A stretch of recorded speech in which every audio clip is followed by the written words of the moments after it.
All right, our last video for this week. Interstate relations. Article 4 of the Constitution really deals with interstate relations and how the states will interact, interact with each other, duties and obligations that they owe the other states. So let's take a look at these, and that'll be it. The full faith and credit clause requires states to give full faith and credit to the laws, records, and court decisions of other states.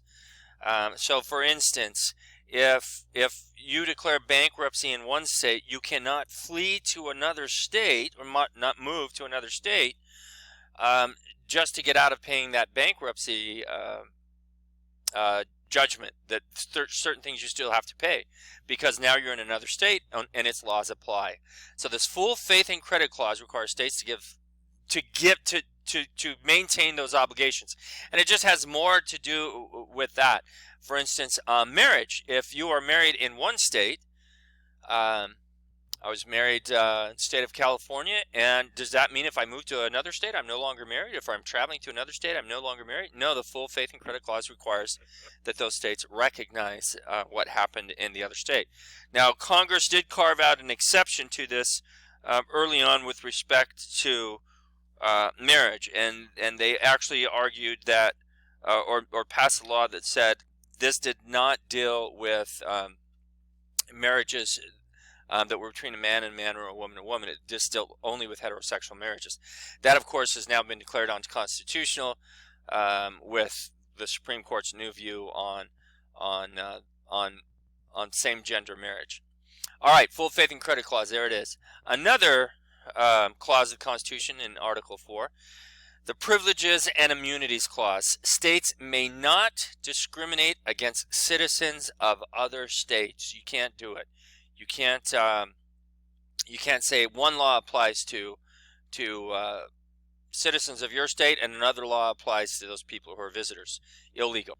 Yet there are always exceptions. For instance, if you go out of state to school, chances are you are paying an out-of-state tuition rate that might be 4 or 5 times as much as in-state tuition.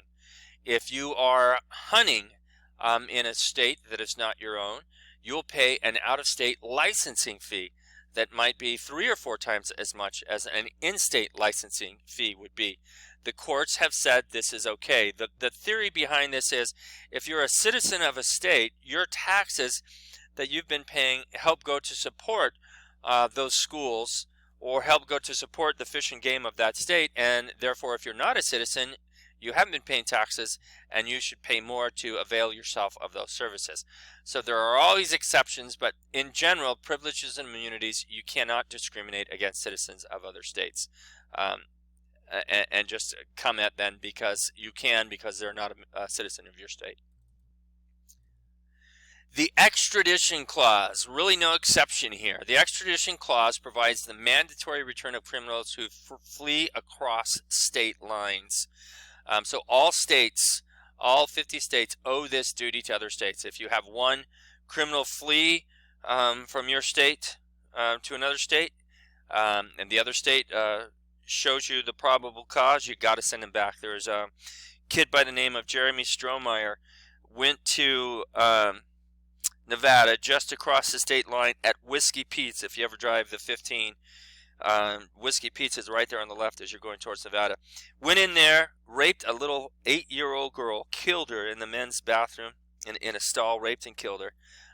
Then went home to Long Beach, California, was going to go to his prom when he was arrested, and sent back on this extradition clause to Las Vegas to stand trial for the murder of this little girl.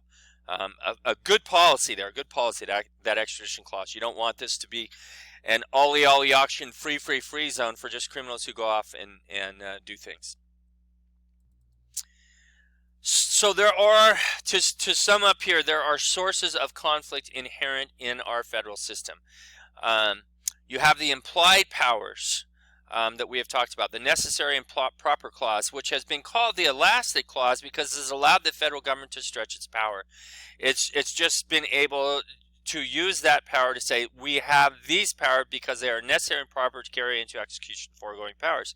The other dynamic of that is the 10th Amendment. It implies greater state powers and limited federal power.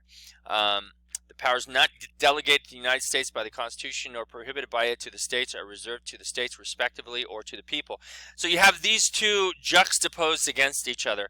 And it's sometimes in our history we have gone here more. We have gone with the implied powers more, or the ability of the national government to stretch its powers depending on the exigencies that we find ourselves in. And other times we retrench a little bit and we go back to the states have certain powers and the federal governments are denied those powers. So you can see there's no, it's not even that there's no one size fits all.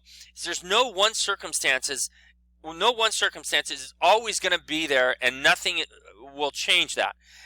There are dynamics that occur which federalism has proved remarkably flexible for our country and for the needs that we have faced. It has moved forward. It has retrenched. There's always going to be people who are arguing we're out of balance, and that's part of the debate. I may think we're out of balance. You may not. But this allows us to have that discussion, and there's justifications for both sides. And ultimately, it's what the people will support. All right, there it is, federalism.